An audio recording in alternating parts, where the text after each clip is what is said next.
Fish farming میں fish feed ایک بہت اہم کردار ادا کرتی ہے مچھلی کی گروتھ کے لیے. جہاں یہ مچھلی کی گروتھ میں جتنا اہم کردار ادا کرتی ہے اتنا ہی یہ کاسٹ بھی انکریز کر دیتی ہے فارمر کے لیے.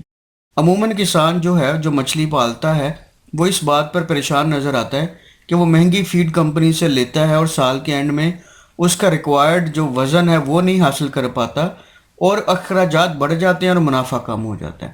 بہت سارے فارمرز اس بارے میں مجھ سے اکثر پوچھتے رہتے ہیں کہ آپ کو فش فیڈ بنانے کا فارمولا شیئر کریں جو چاہے بیسک ہی ہو، جس میں 4 سے 5 انگریڈینٹس ہی ہم شامل کر سکیں، لیکن ہم خوراک خود تیار کرنے کے قابل ہوں.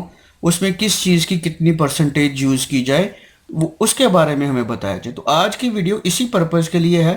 اس میں 2 چیزیں کور کی جائیں گی. نمبر 1 کہ آپ فرٹیلائزر یوز کر کے، کھادیں یوز کر کے مچھلی کے لیے قدرتی خوراک تالاب میں کیسے بنا سکتے ہیں. دوسرا ہم اس چیز پر ذکر کریں گے کہ آپ اپنے فارم پر یا گھر میں مچھلی کے لیے خوراک کیسے بنا سکتے ہیں، اس کا فارمولا کیا ہے، کون سی چیز کتنی پرسنٹیج سے یوز کرنی ہے. ان ساری باتوں کا ہم ذکر اس ویڈیو میں تفصیل سے کریں گے. پوری ویڈیو دیکھیں، پسند آئے تو اس کو لائک کریں، شیئر کریں، چینل کو سبسکرائب کریں اور دوسروں تک بھی انفارمیشن شیئر کریں تاکہ زیادہ سے زیادہ لوگوں تک انفارمیشن جائے اور اس کو زیادہ سے زیادہ فارمر اس سے فائدہ اٹھا سکیں. ہم چلتے ہیں اپنی ویڈیو کی طرف. اس میں بہت تفصیل کے ساتھ بہت ساری چیزوں کا ذکر ہے. جیسے میں نے بتایا کہ اس میں ہم یہ بتائیں گے کہ آپ کھادیں فرٹیلائزرز کو کیسے یوز کرنا ہے اور کس پرسنٹیج سے یوز کرنا ہے، اور پھر ہم خوراک بنانے کا فارمولا بھی شیئر کریں گے آپ کے ساتھ. تو ہم چلتے ہیں بیسک انفارمیشن کی طرف. سٹیپ بائی سٹیپ آپ کو ساری انفارمیشن ملتی جائے گی. پوری ویڈیوز کو دیکھیے گا.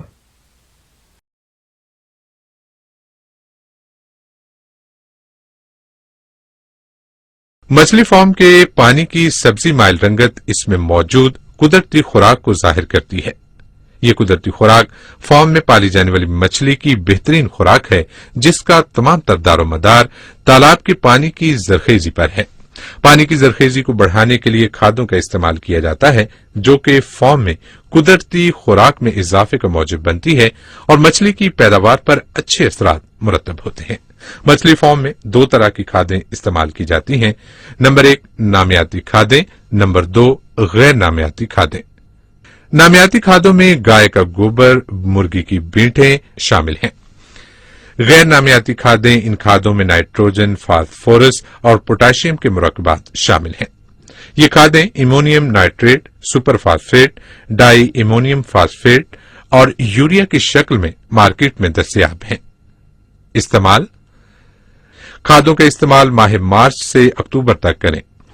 بارش اور مسلسل ابر آلود موسم کے دوران کھادوں کا استعمال نہ کیا جائے.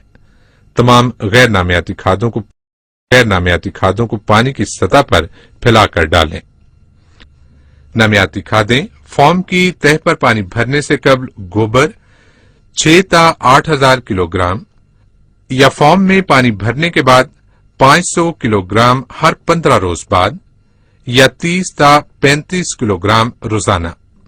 اگر گوبر کی بجائے مرغی کی بیٹیں استعمال کرنی ہو تو فارم کی تہہ پر پانی بھرنے سے قبل مرغی کی بیٹیں 2000 تا 2500 کلو گرام یا فارم میں پانی بھرنے کے بعد 200 کلو گرام ہر 15 روز بعد یا 12 تا 15 کلو گرام روزانہ.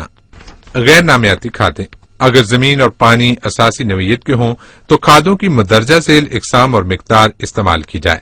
پہلی خوراک single super phosphate 75 kilo gram فی ایکڑ اور 25 کلو گرام فی ایکڑ ہر 15 روز بعد. ایمونیم نائٹریٹ 75 کلو گرام فی ایکڑ اور 25 کلو گرام فی ایکڑ ہر 15 روز بعد. اگر زمین اور پانی موزوں نوعیت کی ہوں تو کھادوں کی مندرجہ ذیل اقسام اور مقدار استعمال کی جائے. پہلی خوراک ڈائی ایمونیم فاسفیٹ 27 کلو گرام فی ایکڑ اور 9 کلو گرام فی ایکڑ ہر 15 روز بعد. یوریا 6 کلو گرام فی ایکڑ اور 2 کلو گرام فی ایکڑ ہر 15 روز بعد. ڈائم ایمونیم فاسفیٹ کو استعمال کرنے سے قبل 10 سے 15 گھنٹے پہلے کسی بڑے برتن میں بھگو کر رکھیں اور پھر گھول کر پانی کی سطح پر پھیلا کر ڈالا جائے. سٹاکنگ بچہ مچھلی فارم کے ساتھ نرسری کے تالاب بنانا از حد ضروری ہے. نرسری تالاب کا رقبہ پیداواری تالاب کے کل رقبے کے 6 حصے کے برابر ہونا چاہیے.